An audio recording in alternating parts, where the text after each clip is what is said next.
ಸಾಕಷ್ಟು ಜನ ವೀಕ್ಷಕರು ಕೂಡ ಮಾತನಾಡಬೇಕು ಅಂತ ಕಾಯ್ತಾ ಇದ್ದಾರೆ. ದೇವನಹಳ್ಳಿಯಿಂದ ರಮೇಶ್ ಅಂತ ಕಾಲರ್ ರೆಡಿ ಇದ್ದಾರೆ. ರಮೇಶ್ ನಮಸ್ತೆ. ನಮಸ್ಕಾರ ಮೇಡಮ್. ನಮಸ್ಕಾರ ರಮೇಶ್ ಅವರೇ, ಮಾತನಾಡಿ. ರಾಕೇಶ್ ಶೆಟ್ಟಿ ಸರ್ ಇದ್ದಾರೆ. ರಾಕೇಶ್ ಸರ್ ನಮಸ್ಕಾರ ಸರ್. ನಮಸ್ತೆ ನಮಸ್ತೆ ರಮೇಶ್ ಅವರೇ, ಹೇಳಿ ಸರ್. ಒಳ್ಳೆ ಕೆಲಸ ಮಾಡಿದ್ರಿ. Thank you. ಎಲ್ಲರೂ ಸೇರಿ ಮಾಡಿರೋದು.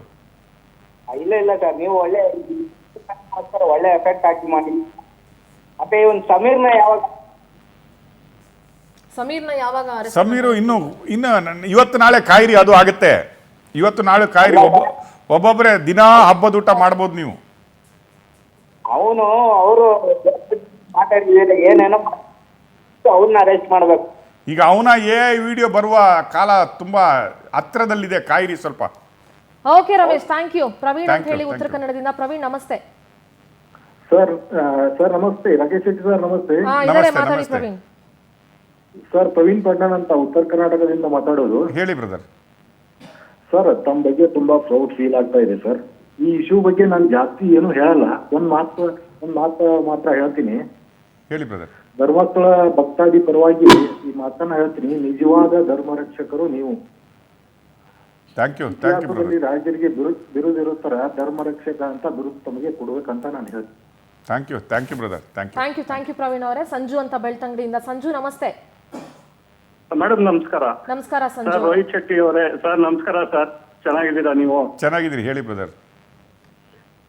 ಸರ್ ನೀವು ಲಾಸ್ಟ್ ಧರ್ಮಸ್ಥಳಕ್ಕೆ ಬಂದಾಗ ನೀವು ಒಂದು ಅಧ್ಯಯನ ಮಾಡಿದ್ರಿ. ಆ ಟೈಮಲ್ಲಿ ನಾನು ಅಲ್ಲೇ ಇದ್ದೆ. ಸೊ ನಾನು ನಿಮ್ಗೆ ತುಂಬಾ ಮೀಟ್ ಮಾಡ್ಬೇಕು ಅಂತ ಬಹಳ ಪ್ರಯತ್ನ ಪಟ್ಟೆ, ಆದ್ರೆ ಆಗಿಲ್ಲ ಸರ್. ಓಕೆ, ಅಂದ್ರೆ ಬಹಳ ಖುಷಿ ಆಯ್ತು ಸರ್. ಇದು ಏನು ಅಂತಾರಲ್ಲ, ಧರ್ಮೋ ರಕ್ಷತಿ ರಕ್ಷಿತಃ. ಇದು ಧರ್ಮ ನಮ್ ಕಡೆ ಇದೆ ಸರ್. ಯಾರೇ ಎಷ್ಟೇ ಏನು ಅನ್ಯಾಯ ಮಾಡಿದ್ರು ಆದ್ರೆ ಧರ್ಮ ನಮ್ಮ ಕಾವಂದರ ಜೊತೆಲ್ಲೇ ಇರುತ್ತೆ ಸರ್. ಅಂದ್ರೆ ನಾವೆಲ್ಲ ಔಟ್ ಸಪೋರ್ಟ್ ಇದೀವಿ. ಅಂದ್ರೆ ನಾನು ಆಕ್ಚುಲಿ ಬೆಂಗಳೂರಿಂದ ಇಲ್ಲಿಗೆ ಶಿಫ್ಟ್ ಆಗಿದ್ದೀನಿ ಸರ್, ಬೆಳ್ತಂಗಡಿಗೆ. ಅಂದ್ರೆ ನನ್ನ ಮಗ, ನಾನು ಒಬ್ಬ ಸಾಫ್ಟ್ವೇರ್ ಇಂಜಿನಿಯರ್ ಆಗಿದ್ದೆ. ಬಟ್ ಇವಾಗ ಬಂದ್ಬಿಟ್ಟು ನಾನು ಎಲ್ಲ ಬಿಟ್ಟು ಅಂದ್ರೆ ಒಂದು ದೇವರ ಆಶ್ರಯಕ್ಕೆ ನಾನು ಬಂದಿದ್ದೀನಿ ಸರ್. ಇಲ್ಲಿ ಐ ಆಮ್ ಸಕ್ಸಸ್ಫುಲ್ ಸರ್. ನಾನು ಧರ್ಮಸ್ಥಳ ನಂಬ್ಕೊಂಡು ಇಲ್ಲಿಗೆ ಬಂದಿದ್ದೀನಿ. But today I am successful sir. ನನ್ನ ಮಿಸ್ಸಸ್ಗೆ ನಾನು ನನ್ಗೆ ಸಿಕ್ಕಾಪಟ್ಟೆ ತೊಂದರೆ ಇತ್ತು ಸರ್. ನಾನು ಆಕ್ಚುಲಿ ಅನಾಥ. ಅಂದ್ರೆ ನನಗೆ ಯಾರು ತಂದೆ ತಾಯಿ ಚಿಕ್ಕದ್ರಲ್ಲಿ ತೀರ್ಕೊಂಡ್ಬಿಟ್ಟಿದ್ರು. ಸೊ ಆದ್ರೂ ನಾನು ಇವ್ರ ಹತ್ರ ಬೆಳೆದಿದ್ದೆ. ಬಟ್ ಇವತ್ತು ನಾನು ಸಕ್ಸಸ್ಫುಲ್ ಆಗಿದ್ದೀನಿ. ಬಟ್ ನಾನು ನಿಮ್ಮ ದೊಡ್ಡ ಫ್ಯಾನ್ ಸರ್. ನಾನು ಬೆಂಗಳೂರು ಬರ್ಬೇಕಾದ್ರೆ ನಾನು ನಿಮ್ಗೆ ಮೀಟ್ ಮಾಡ್ಲೇಬೇಕು ಸರ್. ಖಂಡಿತ ಬನ್ನಿ, ನಿಮ್ದೇ ಆಫೀಸ್, ಯಾವಾಗಲೂ ಬನ್ನಿ ಬ್ರದರ್. ಥ್ಯಾಂಕ್ ಯು ಸಂಜು ಅವರೇ. ಸಿದ್ದರಾಜು ಅಂತ ಹೇಳಿ ಚಾಮರಾಜನಗರದಿಂದ. ಎಸ್, ಅನಾಮಿಕಾ ಅಂತ ಹೇಳ್ತಾ ಇದ್ವಿ. ಇನ್ನು ಮುಂದೆ ಅನಾಮಿಕಾ ಅಲ್ಲ, ಈ ದ್ರೋಹಿ ಚಿನ್ನಯ್ಯ ಇದನ್ನಲ್ಲ, ಇವನನ್ನ ವಶಕ್ಕೆ ಪಡ್ಕೊಂಡು SIT ಈಗ ಕರ್ಕೊಂಡು ಹೋಗ್ತಾ ಇರೋ ದೃಶ್ಯವನ್ನ ನೋಡ್ತಾ ಇದ್ದಾರೆ. ಇಷ್ಟು ದಿನ ಅವನು ಹಾಕೊಂಡಿದ್ದ ಮಾಸ್ಕು ಈಗ ಪೊಲೀಸರು ಹಾಕಿದ್ದಾರೆ, ಮುಖ ಮುಚ್ಚಿದ್ದಾರೆ. ಅಂದ್ರೆ ಇಂಥ ನೀಚರನ್ನ ನೋಡೋದು ಬೇಡ ಈ ಸಮಾಜ ಅಂತ ಹೇಳಿ ನೋಡಿ. ಕೋರ್ಟ್ ಇಂದ SIT ತನ್ನ ಕಸ್ಟಡಿಗೆ ಕರ್ಕೊಂಡು ಹೋಗ್ತಾ ಇದೆ ಈಗ ಧರ್ಮ ದ್ರೋಹಿಯನ್ನ.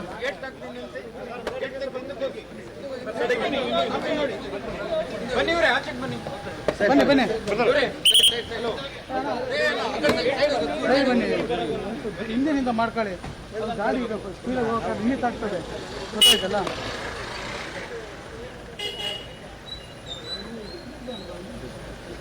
ಇಷ್ಟು ದಿನಗಳ ಕಾಲ ಪ್ರೈವೇಟ್ ಕಾರಲ್ಲಿ ಬರ್ತಾ ಇದ್ದ, ವಕೀಲರ ಜೊತೆ ಕಾರಲ್ಲಿ ಬರ್ತಾ ಇದ್ದ. ಈಗ SIT ಜೀಪ್ ಹತ್ತಬೇಕು. ಪ್ರಮೋಷನ್ ಆಗಿದೆ ಈಗ ಪ್ರಮೋಷನ್ ಬಡ್ತಿ ಸಿಕ್ಕಿದೆ ಈಗ ಅವನಿಗೆ ಪ್ರಮೋಷನ್. ಮಂಡ್ಯದಿಂದ ಕೊಯಮತ್ತೂರದಿಂದ ಬೆಳ್ತಂಗಡಿಯಿಂದ ತಿಮರೋಡಿ ಮನೆಯಿಂದ SIT ಈಗ ಗವರ್ಮೆಂಟಿನ ಗೂಟದ ಕಾರ್ ಇದ್ದಂಗಿದೆ. ಗವರ್ಮೆಂಟಿನ ಗೂಟದ ಕಾರ್ ಕೊಟ್ಬಿಟ್ಟು ಪ್ರಮೋಷನ್ ಕೊಟ್ಬಿಟ್ಟು ಅವನ ಅಪ್ಪ ತಿಮರೋಡಿನ ಕರ್ಕೊಂಡು ಬರ್ಲಿಕ್ಕೆ ಹೋಗ್ಬೋದು ಇನ್ನು. That is what I say. ಕರ್ಮ ರಿಟರ್ನ್ಸ್ ಅಂತ, ಬಿಡಲ್ಲ ಅಂತ. ಕರ್ಮ ಅಷ್ಟು ಬೇಗ ಯಾರನ್ನು ಬಿಟ್ಕೊಡಲ್ಲ ಅಂತ ಹೇಳೋದಕ್ಕೆ ಈ ಬುರುಡೆ ತಿಮ್ಮ ಇದಾನಲ್ಲ ಸಾಕ್ಷಿ. ಧರ್ಮ ಅಷ್ಟು ಬೇಗ ಯಾರನ್ನು ಕೈ ಬಿಡಲ್ಲ ಅನ್ನೋದಕ್ಕೆ ನಮ್ಮ ಕಾವಂದ್ರು ಸಾಕ್ಷಿ. ಇಷ್ಟು ದಿನ ಇನ್ನೇನು ಪೊಲೀಸರು ಎಸ್ಕಾರ್ಟ್ ಕೊಟ್ಟು ಕರ್ಕೊಂಡು ಬರ್ತಾ ಇದ್ರು ಸರ್. ಇವನೇನೋ ಮಾಡ್ಬಿಡ್ತಾನೆ, ಇವತ್ತು ನೋಡಿ ಕೈ ಹಿಡ್ಕೊಂಡು ಓಡೋಗದಂಗೆ ಹಿಡ್ಕೊಂಡು ಹೋಗ್ತಾರೆ. ಎಲ್ಲಿ ಓಡೋಗ್ಬಿಡ್ತಾನೋ, ತಪ್ಪಿಸ್ಕೊಂಡು ಹೋಗ್ಬಿಡ್ತಾನೋ ಅನ್ನೋ ತರ ಇಟ್ಕೊಂಡಿದ್ದಾರೆ ಇವತ್ತು. ಸ್ಟೈಲ್ ಏನಿತ್ತು ಅದಕ್ಕೆ ಹೇಳೋದು. ಕರ್ಮ ರಿಟರ್ನ್ಸ್ ಅಂತ ಕೈ ಹಿಡಿದು ಹೋಗ್ಕೊಳ್ತಾ ಇದ್ದವನು ಇವತ್ತು ಹೆಂಗಿದ್ದಾನೆ ನೋಡಿ. ಧರ್ಮ ಹೆಂಗೆ ಕಾಯುತ್ತೆ ಅನ್ನೋದನ್ನು ನಾವು ಕಾವಂದರನ್ನು ನೋಡಿ ತಿಳ್ಕೊಬೇಕು. ಧರ್ಮಿಷ್ಠ ಆಗಿದ್ರೆ, ದೇಶಕ್ಕಾಗಿ ಬದುಕಿದ್ರೆ, ಸಮಾಜಕ್ಕಾಗಿ ಬದುಕಿದ್ರೆ ಯಾರೂ ನಿಂತ್ಕೊಂಡಿಲ್ಲ ಅಂದರು. 12 ವರ್ಷ ಯಾರೂ ನಿಂತ್ಕೊಳ್ಳೋದ ಸ್ಥಿತಿಯಲ್ಲಿದ್ದರು. ಯಾರ್ಯಾರೋ ಅಲ್ಲೊಬ್ಬ ಇಲ್ಲೊಬ್ಬ ನಿಂತ್ಕೊಂಡಿದ್ದಾನೆ ಬಿಟ್ಟರೆ ಯಾರೂ ನಿಂತ್ಕೊಳ್ಳೋದಾಗಲೂ ಗಟ್ಟಿಯಾಗಿ ದೇವರೊಬ್ಬ ಇದ್ದಾನೆ ಅನ್ನುವ ನಿಷ್ಠೆ ಇದ್ದರೆ, ಆ ನಂಬಿಕೆ ಇದ್ದರೆ, ಆ ಟ್ರಸ್ಟ್ ಇದ್ದರೆ ಏನಾಗುತ್ತೆ ಅನ್ನೋದು ಇವತ್ತು ನಮ್ಗೆ ಗೊತ್ತಾಗಿದೆ. ಅದಕ್ಕೆ ಹೇಳೋದು ಆಲ್ವೇಸ್ ಐ ಸೇ ಎಂಥ ದೊಡ್ಡ ನಾನು ಪ್ರತಿದಿನ ಒಂದು ಸಲ ಆದರೂ ಹೇಳ್ತೀನಿ, ಟ್ರಸ್ಟ್ ಈಸ್ ಗಾಡ್ ಅಂತ. ಆ ಟ್ರಸ್ಟ್ ಬ್ರೇಕ್ ಆಗಿಬಿಟ್ರೆ ರಿಲೇಷನ್ಶಿಪ್ ಆಗಲಿ, ಧರ್ಮ ಆಗಲಿ, ಮಾನವೀಯತೆ ಆಗಲಿ ಎಲ್ಲ ಮುರಿದು ಬೀಳುತ್ತೆ ಅಂತ ಪ್ರತ್ಯಕ್ಷವಾಗಿ ಕಾಣೋದು ನಮಗೆ ಆ ಟ್ರಸ್ಟ್, ಆ ಗಾಡ್ ಅಂತ ಹೇಳೋದು. ಮಂಜುನಾಥನ ಮೇಲೆ, ಆ ಅಣ್ಣಪ್ಪನ ಮೇಲೆ ಇದ್ದ ಕಾವಂದರ ನಂಬಿಕೆ ಇದೆಯಲ್ಲ, ಅವರ ಆ ಭಾಷಣ ಇದೆಯಲ್ಲ, ಧರ್ಮ ಸಂರಕ್ಷಣಾ ಸಭೆಯಲ್ಲಿ ಅವರು ಆಡಿದ ಆ ಮಾತಿದೆ ಅಲ್ಲ, ಇವತ್ತು ನನ್ನ ಕಿವಿಯಲ್ಲಿ ಗುಯ್ ಅನ್ನತ್ತೆ. ನಾನಿಲ್ಲಿ ಯಾರಿಗೂ ಆನ್ಸರೇಬಲ್ ಅಲ್ಲ. ನಾನು ಪ್ರತಿ ಸಂಕ್ರಮಣ ಮೇಲೆ ಹೋಗ್ತೀನಿ, ಅಲ್ಲಿ ಹೋಗಿ ಅಣ್ಣಪ್ಪನ ಎದುರುಗಡೆ ನಿಂತ್ಕೊಬೇಕಾಗತ್ತೆ. ಅವನು ನನ್ನ ಹತ್ರ ಕೇಳ್ತಾನೆ, ನಾನು ಅವನಿಗೆ ಆನ್ಸರೇಬಲ್. ಅವರು ಕೇಳ್ತಾರೆ, ನೀವು ತಪ್ಪು ಮಾಡಿದರೆ ನಿಮ್ಮನ್ನು ನಾವು ಬಿಡಲ್ಲ ಅಂತ ಹೇಳ್ತಾರೆ. ಕೈಯ ಎಣ್ಣೆ ಕಣ್ಣಿಗೆ ತಾಗುತ್ತೆ ಅಂತ ಹೇಳ್ತಾರೆ. ಆ ದೇವರುಗಳು ನನಗೆ ಎಚ್ಚರಿಸ್ತಾರೆ, ನನಗೆ ಆ ಎಚ್ಚರಿಕೆ ಇದೆ, ನಾನು ಅವನಿಗೆ ಆನ್ಸರೇಬಲ್ ಅಂತ ಕರೀತಾರೋ. ಧರ್ಮಸ್ಥಳದ ಬುರುಡೆ ಚಿನ್ನಯ್ಯ SIT ಕಸ್ಟಡಿಗೆ ಬೆಳ್ತಂಗಡಿ ಕೋರ್ಟ್ನ ನ್ಯಾಯಾಧೀಶರು ವಿಜಯೇಂದ್ರ ಅವರು ಆದೇಶವನ್ನು ಹೊರಡಿಸಿದ್ದಾರೆ. 10 ದಿನ SIT ಕಸ್ಟಡಿಗೆ ನೀಡಿ ಕೋರ್ಟ್ ಆದೇಶ ಹೊರಡಿಸಿದೆ. ಈಗ SIT ಕಸ್ಟಡಿಯಲ್ಲಿ ಅವನನ್ನ ತೀವ್ರ ವಿಚಾರಣೆಗೆ ಒಳಪಡಿಸ್ತಾರೆ. 10 ದಿನ ವಿಚಾರಣೆ, ಮತ್ತಷ್ಟು ಸತ್ಯ ಹೊರಬರೋ ಸಾಧ್ಯತೆ ಇದೆ. ಇಷ್ಟು ದಿನ ಅಲಿಸ್ತಾ ಇದ್ನಲ್ಲ, ಅಲ್ಲಗಿರಿ ಇಲ್ಲಗಿರಿ ಅಂತ ನಮ್ಮ ಅಂಗಗಳನ್ನ ಮಾಡಿದ್ರಲ್ಲ, ಈಗ SIT ತೋರಿಸುತ್ತೆ ತಾನೇನು ಅನ್ನೋದನ್ನ. ಬುರುಡೆ ಕೇಸ್ನ ಮತ್ತಷ್ಟು ಸತ್ಯವನ್ನ SIT ಕೆತ್ಕತ್ತೆ. ಚಿನ್ನಯ್ಯನ SIT ಕಚೇರಿಗೆ ಕರ್ಕೊಂಡು ಹೋಗ್ತಾ ಇದ್ದಾರೆ ತನಿಖಾಧಿಕಾರಿಗಳು.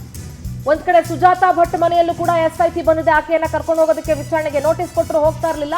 ಈಗ ಆಕೆಯನ್ನ ಕರ್ಕೊಂಡು ಹೋಗೋದಕ್ಕೆ ಬೆಂಗಳೂರಿನ ಬನಶಂಕರಿಯಲ್ಲಿರುವಂತಹ ಸುಜಾತಾ ಭಟ್ ಅವರ ನಿವಾಸದಲ್ಲೂ ಕೂಡ SIT ಇದೆ.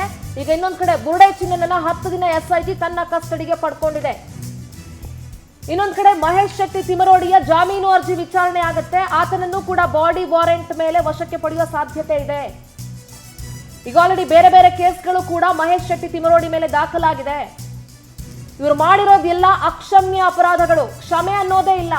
ಕಾನೂನಿನ ಪ್ರಕಾರವೂ ಕ್ಷಮೆ ಇಲ್ಲ, ಧರ್ಮದ ಪ್ರಕಾರವೂ ಕ್ಷಮೆ ಇಲ್ಲ. 10 ದಿನ ಚಿನ್ನಯ್ಯನನ್ನ ವಶಕ್ಕೆ ನೀಡಿದೆ ಕೋರ್ಟ್.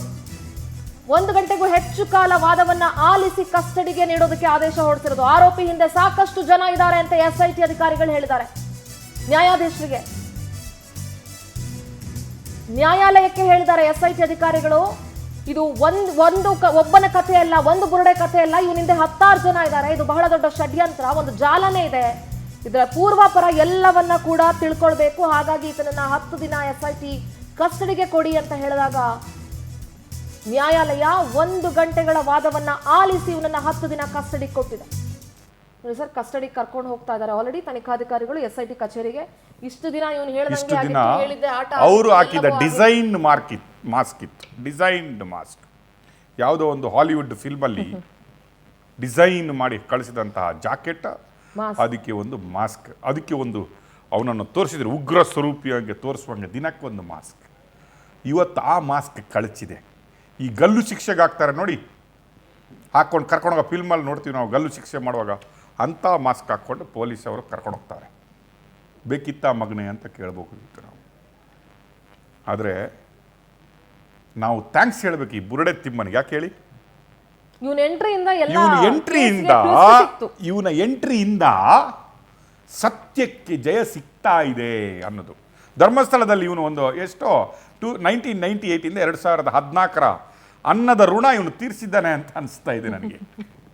ಏನಕ್ಕಂದ್ರೆ ಇವನು ಈ ಬುರುಡೆ ತಿಮ್ಮ ಬರ್ತಾ ಇರಲಿಲ್ಲ ಅಂದರೆ ಇದು ಇನ್ನೂ ಊಹಾಪೋಹಗಳು, ಸ್ಟೋರಿ, ಕತೆಗಳು, ಏನು ಸ್ಕ್ರಿಪ್ಟ್ಗಳು ಮಾಡ್ತಾ ಮಾಡ್ತಾ ಮಾಡ್ತಾ ಮಾಡ್ತಾ ಇದನ್ನು ಇನ್ನೊಂದು 10 ವರ್ಷ ಆ ಕಾವಂದರ ಶಾಂತಿಯನ್ನು, ಧರ್ಮದ ಆಚರಣೆಯನ್ನು, ಹಿಂದುತ್ವದ ಬುನಾದಿಯನ್ನು, ಸಾಮಾಜಿಕ ಚಿಂತನೆಗಳನ್ನು, ದೇವರ ಮೇಲೆ ಇರುವ ನಂಬಿಕೆಯನ್ನು ಇವರು ಘಾಸಿಗೊಳಿಸ್ತಾ ಯುವ ಪೀಳಿಗೆಗಳಿದ್ದಾವಲ್ಲ, ಸರ್ ಇಲ್ಲಿ ದೇವರೇ ಇಲ್ಲ ಅನ್ನುವ ಸ್ಥಿತಿಗೆ ಬಂದಿಬಿಟ್ಟಿದ್ದಾವೆ. ಸರ್ ಇಲ್ಲಿ ಇನ್ನೊಂದು ಪ್ರಮುಖವಾಗಿ ನಾವು ಚರ್ಚೆ ಮಾಡಬೇಕಾಗಿರೋ ವಿಚಾರ ಅಂತ ಹೇಳಿದ್ರೆ, ಈ ಧರ್ಮಸ್ಥಳದ ಪ್ರಕರಣ ಇಷ್ಟೊಂದು ಅಪಖ್ಯಾತಿಯನ್ನ ಪಡ್ಕೊಳ್ಳೋದಕ್ಕೆ ಅಥವಾ ಇನ್ನು ಪ್ರಚಾರ ಮಾಡಲಿಕ್ಕೆ ಯೂಟ್ಯೂಬರ್ಗಳಂದ್ರೆ ಸೋಷಿಯಲ್ ಮೀಡಿಯಾ ತುಂಬಾ ದೊಡ್ಡ ಪ್ರಮಾಣದಲ್ಲಿ ಇಲ್ಲಿ ಸಹಕಾರ ಮಾಡಿದೆ ಸರ್. ಅವ್ರಿಗೆ at the same time social ಮೀಡಿಯಾವನ್ನ ಈ ರೀತಿ ಬಳಸ್ಕೊಂಡು ಯಾವ್ದೋ ದುಡ್ಡು ಅಂದ್ರೆ ಮೈ ಬಗ್ಸಿ ದುಡಿಯಕ್ ಆಗಲ್ಲ ನೋಡಿ ಸರ್. ಕುತ್ಕೊಂಡು ಒಂದು ವಿಡಿಯೋ ಮಾಡ್ಬಿಡೋದು, ಆ ಘಟನೆ ನಡೆಯುವಾಗ ಊಟ ಇರಲ್ಲ ಇವ್ರುಗಳು, ಕುತ್ಕೊಂಡು ಎಲ್ಲಿಂದನೋ ಒಂದು ವಿಡಿಯೋ ಮಾಡೋದು, ಅದಕ್ಕೊಂದು ಲೈಕ್ಸು, ಅದಕ್ಕೊಂದು ವ್ಯೂಸು,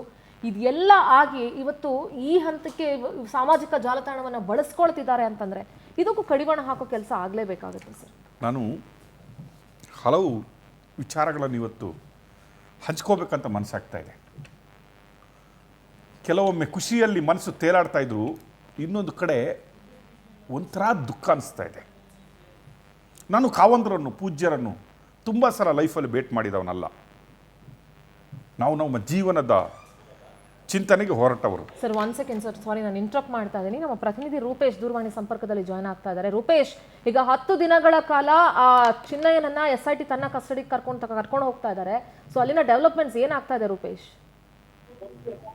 ಸಿಂಧೂರ, ಇಲ್ಲಿ ಈಗ ಈ ಒಂದು ಚಿನ್ನಯ್ಯನ ಮೇಲೆ ಒಂದು FIR ಕೂಡ ದಾಖಲು ಮಾಡ್ಕೊಳ್ಳುವಂತ ಮಾಹಿತಿಗಳು ಸದ್ಯ ಸಿಗ್ತಾ ಇದೆ. ಯಾವ ಪ್ರಕರಣ ಅಂತ ಹೇಳಿದ್ರೆ ಬುರುಡೆ ತಂದು ಕೊಟ್ಟಂತ ಪ್ರಕರಣ. ಬುರುಡೆ ತಂದು ಕೊಟ್ಟು ರಸವತ್ತಾಗಿ ಕೋರ್ಟ್ SIT ಮುಂದೆ ಒಂದಿಷ್ಟು ಮಾಹಿತಿಗಳನ್ನ ಹೇಳಿದ್ದ. 1 ಗಂಟೆ 10 ನಿಮಿಷ ಕಾಲ ಸ್ಟೇಟ್ಮೆಂಟ್ ಅನ್ನು ಕೊಟ್ಟಿದ್ದ. ಯಾವ ರೀತಿಯಾಗಿ ಧರ್ಮಸ್ಥಳದಲ್ಲಿ ಒಂದಿಷ್ಟು ಶವ ಉದ್ದಿಟ್ಟ ಪ್ರಕರಣ ಆಗ್ತಾ ಇತ್ತು, ಯಾರ್ಯಾರು ಇದರಲ್ಲಿ ಇದ್ರು ಅಂತ ಹೇಳಿ ಒಂದಿಷ್ಟು ಸುಳ್ಳು ಆರೋಪವನ್ನು ಮಾಡಿದ್ದ.